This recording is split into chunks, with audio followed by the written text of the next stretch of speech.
ঈদে বাড়ি যাওয়ার সময় রড বোঝাই ট্রাক উল্টে প্রাণ গেল 15 জনের। সোমবার ভোরে ঢাকা টাঙ্গাইল মহাসড়কে যমুনা সেতুর কাছে জোকারচরে নিয়ন্ত্রণ হারিয়ে উল্টে যায় ট্রাকটি। এতে আহত হয়েছেন আরও 10 জন। হতাহতদের বেশিরভাগের বাড়ি নওগাঁ ও চাঁপাইনবাবগঞ্জ জেলায়। এদিকে দুর্ঘটনার পর থেকে খোঁজ মেলেনি ট্রাক চালক ও সহকারীর। এই দুর্ঘটনার বিষয়ে আরও জানবো। সর্বশেষ খবরাখবর নিয়ে টাঙ্গাইল ও নওগাঁ থেকে আমাদের সহকর্মীরা যুক্ত হচ্ছেন। টাঙ্গাইলে যাব ঘটনাস্থলে মামুনুর রহমান। মামুনুর রহমান, সর্বশেষ কি খবর রয়েছে আপনার কাছে? যেটি ধারণা করা হচ্ছে যে চালক ঘুমিয়ে পড়ছিলেন। তেমনটি কিন্তু মনে করছে যে চালক নিয়ন্ত্রণ হারিয়েছিল বা চালক ঘুমিয়েছিল। এই বিষয়ে বলি, এই দুর্ঘটনায় আহত এক যাত্রীর সাথে আমাদের কথা হচ্ছে। সে যেটা বলছে যে চালকের ঘুম পাওয়ার কারণে কিন্তু ঢাকাতেও তারা এক জায়গায় রেস্ট নিয়েছিল কিছুক্ষণ এবং সেখানে একটা চা পানের বিরতিও নিয়েছিল। তারপরে টাঙ্গাইলের এই জোকারচর নামক স্থানে আসলে ট্রাকটি উল্টে পড়ে যায়, যেখানে 15 জন নিহত হয়। আর এই 15 জন যে নিহত হয় এর ভিতরে আমরা এখন পর্যন্ত পুলিশের কাছ থেকে 12 জনের তথ্য পেয়েছি। এর ভিতরে 9 জন নওগাঁর, যে 12 জনের পরিচয় পাওয়া গেছে, 12 জনের ভিতরে 9 জন নওগাঁর, একজন আছে এবং দুজন চাঁপাইনবাবগঞ্জের। এ হচ্ছে তাদের পরিচয় পাওয়া গিয়েছে। এখানে স্বজনরা এসেছেন, পুলিশের পক্ষ থেকে সুরতাহাল করা হচ্ছে এবং আইনি প্রক্রিয়া শেষে এই লাশগুলি পরিবারের কাছে হস্তান্তর করা হবে। তো এই যে লাশগুলি যে পরিবারের কাছে হস্তান্তর করা হবে, এই বিষয়ে আমরা জেলা প্রশাসকের সাথে কথা বলেছিলাম। টাঙ্গাইলের জেলা প্রশাসক মোহাম্মদ শরীফা হক তিনি যেটা জানিয়েছেন যে নিহতদের প্রত্যেকটা পরিবারকে তাৎক্ষণিকভাবে দুর্যোগ ত্রাণ মন্ত্রণালয়ের ফান্ড থেকে 30,000 টাকা এবং যারা আহত হয়েছে তাদের জন্য 15,000 করে টাকা তারা জেলা প্রশাসন পক্ষ থেকে তাৎক্ষণিকভাবে দিচ্ছে। এর বাইরেও যদি চিকিৎসা করতে আরও টাকা লাগে সেটাও তারা দিবে। কিছুক্ষণ আগে বিআরটি এর কর্মকর্তারা এসেছিলেন, তারাও যেটা বলছেন যে যারা এই সড়ক দুর্ঘটনায় নিহত হয়েছে তাদের তালিকা তাদের কাছে জমা দিলে তারাও তাদেরকে ক্ষতিপূরণ দেবে। এখন যারা মারা গেল তারা কীভাবে মারা গেল?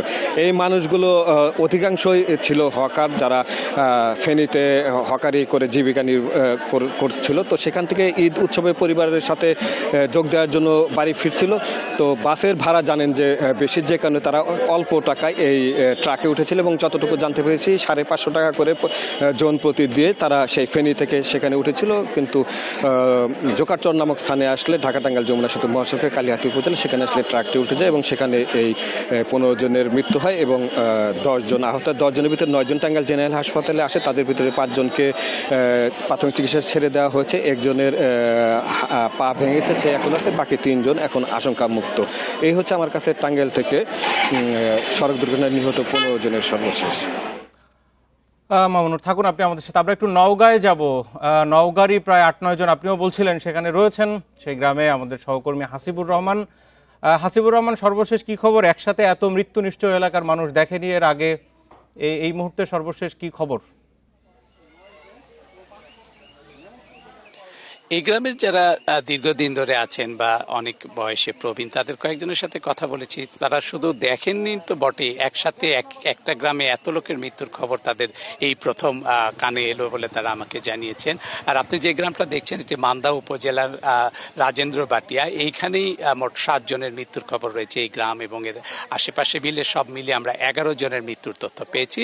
এবং এই খবর তাদের পরিবারে আসার পরেই মূলত পরিবারের লোকজনের পাশাপাশি পুরো গ্রাম জুড়ে এক ধরনের শোকের ছায়া নেমে এসেছে। আর আপনাকে জানিয়ে রাখি যে এই গ্রাম বা এর আশেপাশের গ্রামের অধিকাংশই মূলত মৎস্যজীবী হিসাবেই পরিচিত এবং পাশেই যে গ্রামের যে জায়গাটাতে আমি দাঁড়িয়ে রয়েছে এটি বন্যা নিয়ন্ত্রণ বাঁধ, এই বাঁধের পাশে রয়েছে শিব নদী। এই শিব নদীকে কেন্দ্র করেই আসলে এসব মানুষের জীবিকা নির্বাহ হয়।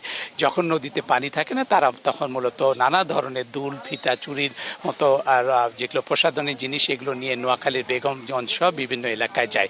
সকালে এই মৃত্যুর ঘটনার খবর পৌঁছার পরপরই এই এলাকা জুড়ে নেমে আসে শোকের ছায়া। আমি একটু যেতে চাই আমাদের সহকর্মী যিনি এখানে সকাল থেকেই ছিলেন, আমাদের সহকর্মী, তার কাছে। সহকর্মীর কাছ থেকে আমি মূলত জানতে চাইব যে এই গ্রামে যখন এই দুর্ঘটনার খবর আসে সে সম্পর্কে তিনি কি অনুসন্ধানে পেয়েছেন। আমাদের সহকর্মী সাদিকুল ইসলাম, আপনি যদি একটু আমাদের দর্শকদের উদ্দেশ্যে বলেন কি তথ্য পেয়েছেন দুর্ঘটনার পর থেকে এখন পর্যন্ত।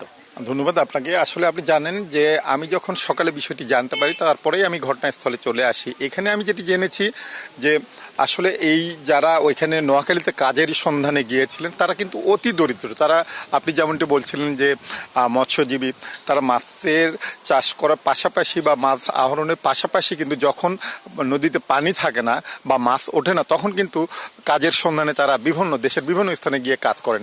আপনাকে জানাই যে এখানে কিন্তু 9 বন্ধু এই গ্রামের 7 জন, অর্থাৎ এখানকার রাজেন্দ্রবাটি গ্রামের 7 জন, পাশের আপনার মুর্শিদপুর এবং আরেকটি হচ্ছে পাকুড়িয়া গ্রামের, এরা 9 বন্ধু মিলেই কিন্তু আপনার গিয়েছিলেন আপনার কাজের সন্ধানে সেখানে। এবং আরেকটি তথ্য আপনাকে জানাই যে তারা যখন গত রাতে এখানে আসছিলেন, তাদের যে টাকা ছিল সেই টাকা থেকে মাত্র 1800 টাকা ভাড়া বেশি হচ্ছিল, বাসের ভাড়াতে 1800 টাকা বেশি হচ্ছিল।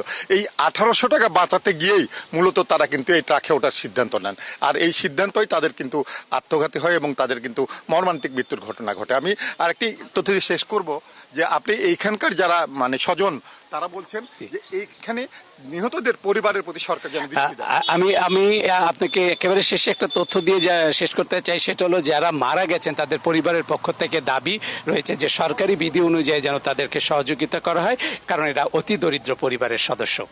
জি, হাসিবুর রহমান, আপনাকে ধন্যবাদ।